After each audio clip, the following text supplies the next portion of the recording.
abaffe ani yatta kilumira yo wange abapoliisi okuba abakyala aba opposition ani akiri emabega Wuuno Mukasa Mbidde ne mukyala we Honorable Nandutu embeera ye si nnungi Butelevo MC Venom aka Adrian Atima official the gladiator nga nze ndi emabega w'emizindalo okubanga nkutuusaako amawulire gano.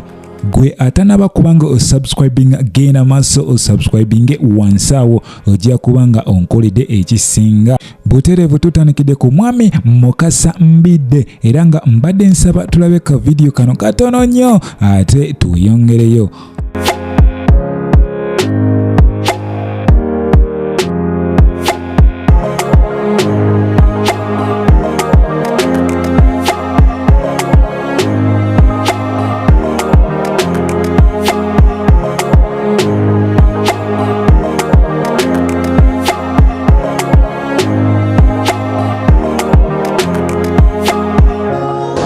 Prodigious, stellar,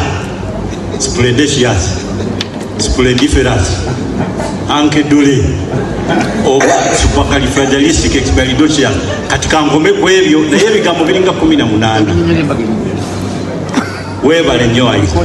Kakati no munnange oyo gwolabyawo ye omwami Mukasa Mbidde oyo nno musajja munnabyabufuzi lawyer atenga mulwanirize w'eddembe ng'ogyeko ekyo is a motivational speaker oba muyite omuntu ayogera ebigambo mwanatu ebizibula amaaso kw'ossa n'okussaamu essuubi.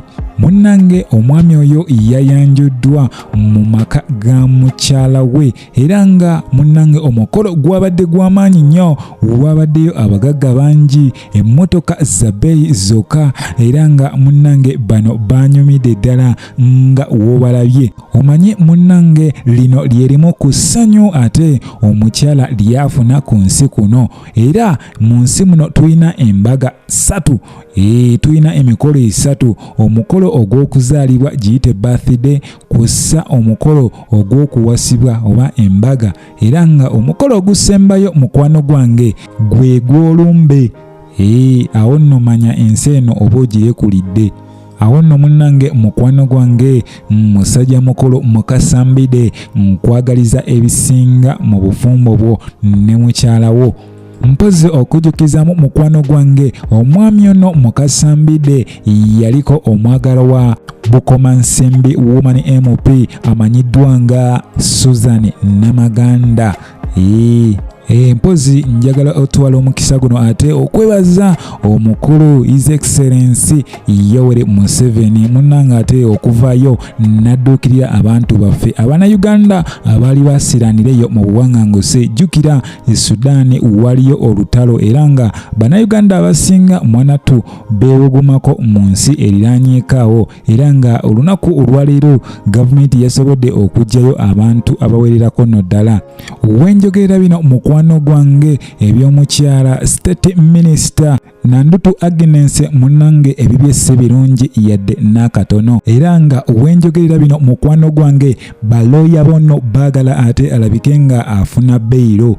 Of course bano bagasseeko nti omuntu waabwe mwanatu alina ekirwadde eky'amaanyi era nga essaawa yonna asobola okufuna blood clot ekintu ekisobola omuviirako okufiirwa obulamu bwe. Awo nno wembuliza gwe mukwano gwange ampuliriza nti abantu abalala abali makomera bo balamu oba nabo balwadde kubanga eno yandibanga yeefuuse enkola. Tujjukira bulungi n'omukulu Amos Lugoloobe yavaayo nawa ensonga y'emu mbu alina obukosefu era omusajja mukulu oyo yagenda maaso n'aweebwa beyiro.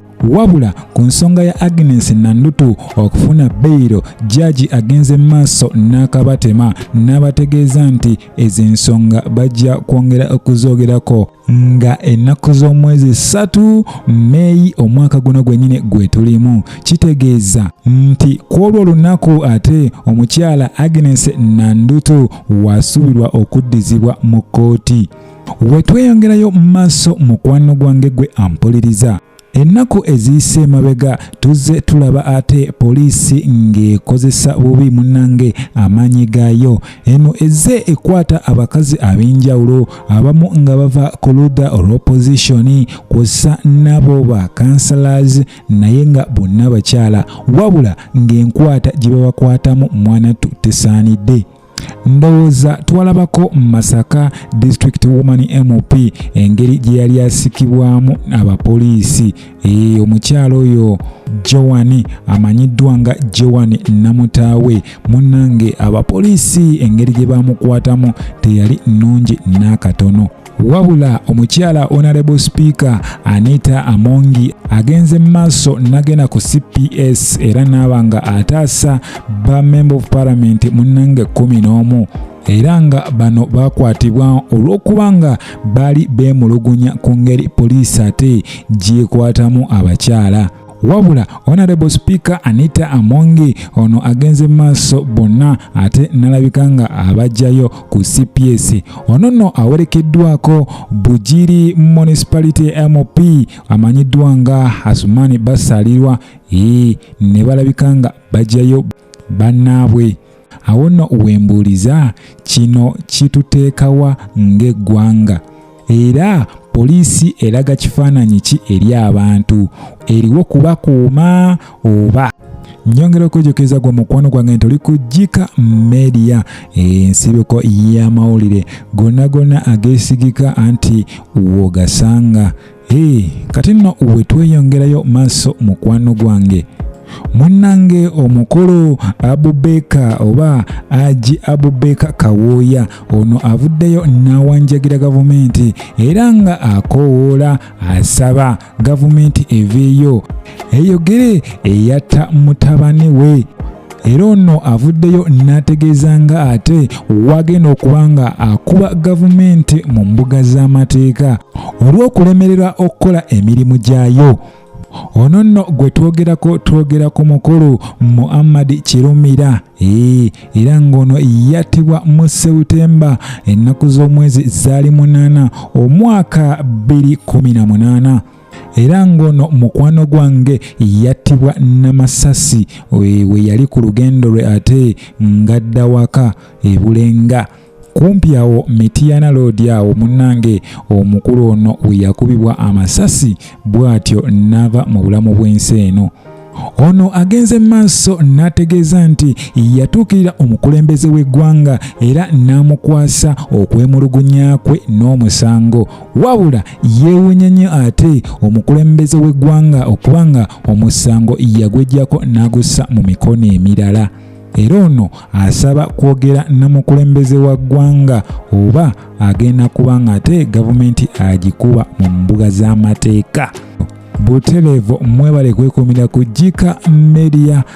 Nsaba Mukama Katonda abankuumire.